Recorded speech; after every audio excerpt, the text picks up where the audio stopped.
Hola, mi nombre es María Andreina, soy estudiante de la Universidad Nacional Abierta y a Distancia y pertenezco al programa de Radiología e Imágenes Diagnósticas. Esta vez les vengo a hablar sobre los medios de contraste. Esto lo hago en representación del grupo número 12 de Imagenología Especial. Como pueden observar en mi pantalla, realicé un mapa mental para poder apoyarme y explicar mejor el tema. Comenzaremos con definir qué son los medios de contraste. Los medios de contraste son fármacos o medicamentos que se suelen utilizar para mejorar la visualización de las estructuras internas del cuerpo humano. ¿Cómo se lleva a cabo esto? Bueno, esto se lleva a cabo por medios de rayos X, tomografía axial, resonancia magnética y ultrasonido. Existen diferentes tipos de medios de contraste. Dentro de ellos tenemos los negativos, los positivos y los paramagnéticos. Dentro de los negativos tenemos el aire y el gas, que son utilizados para realizar estudios de vía intestinal. Dentro de los medios de contrastes positivos tenemos los que son el bario y los contrastes yodados. Los contrastes yodados son los que se suelen utilizar para angiografía. Dentro de los yodados tenemos los hidrosolubles y los liposolubles. Los hidrosolubles se dan por eliminación renal y también por eliminación hepatobiliar, mientras que los liposolubles son los que permiten la mejor fluidez de los fármacos. Bueno, y los paramagnéticos son el gadolinio, el magnesio y la ferrita. Como su nombre lo indica, son los que se utilizan para realizar las resonancias magnéticas. Ahora bien, ¿cuál es la estructura química de los medios de contraste? La estructura química de los medios de contraste va a depender del método físico que se utilice para adquirir la imagen. Y estos se pueden dividir por especialidades. Los yodados son sales de yodo. Los paramagnéticos poseen iones de metal, mientras que los ecográficos se emplean por microburbujas selectivas inyectadas por vía endovenosa. Ahora, ¿cuáles son las vías de administración de los medios de contraste? Los medios de contraste se pueden administrar por diferentes vías, bien sea orales, rectales, vaginales, endovenosos, intraarteriales, intraarticulares y otros como el intratecal y la vía intradérmica. Ahora bien, ¿cuáles son las dosis que se deben administrar de medios de contraste para exámenes radiológicos? Para tener en cuenta las dosis que debemos administrar, se debe tener presente la posología y el tipo de administración por el cual se va a realizar. Entonces tenemos que para la posología se debe tener en cuenta primeramente el tipo de procedimiento que se va a realizar, o sea, si es rayos X, si es un ultrasonido, si es una angiografía. Se debe tener en cuenta el peso del paciente, la edad, el sexo y por último, pero no menos importante, si el paciente presenta antecedentes clínicos. Este último punto es muy importante que se resalte en todo momento para realizar la administración de un medio de contraste. Continuamos con lo que son la clasificación a las reacciones adversas que se presentan por los medios de contrastes.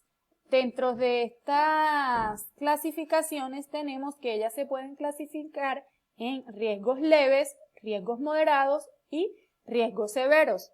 Los riesgos leves se dan cuando el paciente presenta náuseas, vómitos, calor, rugosidad, presenta cefaleas, palidez, picazón, alteración al gusto, escalofrío, entre otros.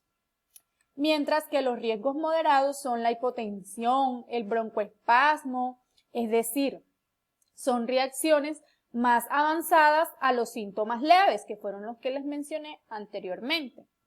Y los riesgos severos son la acentuación de síntomas más profundas que las anteriores, es decir, estas son más fuertes que los riesgos moderados. Se pueden dar convulsiones, pérdidas del conocimiento en el paciente, los angioedemas, los edemas laringeos, arritmia cardíaca y colapso cardiorrespiratorio. Este es un punto muy importante que se debe tener en cuenta al momento de administrar un medio de contraste, como lo es el consentimiento informado. El consentimiento informado no es algo que se inventaron los médicos, no es algo que se inventó la clínica, no. Es algo que está basado en las leyes del Ministerio de Salud y está plasmado bajo el reglamento de la resolución 08430 de 1993, emitida por el Ministerio de Salud. El médico debe informarle al paciente que debe realizar o firmar una autorización, que es un consentimiento informado. Esto para proteger al médico, y a su vez a la institución. Y de esta manera se puede proceder a realizar el estudio. Sin el consentimiento informado no se puede proceder a administrar ningún medio de contraste. Ahora bien, ¿cuáles son los tratamientos que se deben tener en cuenta o que se deben llevar a cabo al momento de que el paciente presente reacciones adversas a los medios de contraste? Como ya les mencioné antes, los niveles de riesgo que se puede producir por un medio de contraste, bueno, los riesgos leves y los riesgos moderados no necesitan ser tratados médicamente, mientras que las reacciones graves sí necesitan ser tratadas, porque como su palabra los dicen, son más graves. Entonces, ¿qué debemos hacer en el momento de que se presente una reacción adversa? Primeramente debemos pedir ayuda, debemos detectar y categorizar la reacción que está teniendo el paciente. Se debe tratar al paciente utilizando el material que está indicado en estos casos. Se debe derivar al paciente en casos graves. Y finalmente se debe realizar la historia clínica de lo que ocurrió y de lo que se le fue suministrado al paciente para tratar estas reacciones. Por último, hablaremos sobre las contraindicaciones para el uso de los medios de contrastes. Las precauciones antes de administrar medios de contraste que se deben considerar son las siguientes. Primero, debemos vigilar que el paciente no presente deshidratación. Se debe tener en cuenta que no se deben administrar grandes cantidades de contraste. Esto normalmente va a depender del peso del paciente y del tipo de estudio que se le vaya a realizar, como ya se los expliqué anteriormente. Se debe tener en cuenta si el paciente presenta alguna patología renal. Se debe tener presente que el paciente no tenga diabetes, que no esté ingiriendo otros fármacos que vayan a hacer choques con el medio de contraste.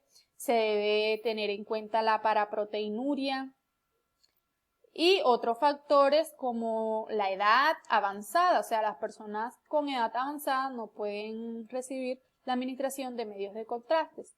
Y por último, se debe considerar la posibilidad de extravasación de contrastes. Esta fue mi explicación sobre los medios de contraste. Espero que les haya sido de mucha utilidad y que la información que les quise hacer llegar haya sido eficaz. Muchas gracias.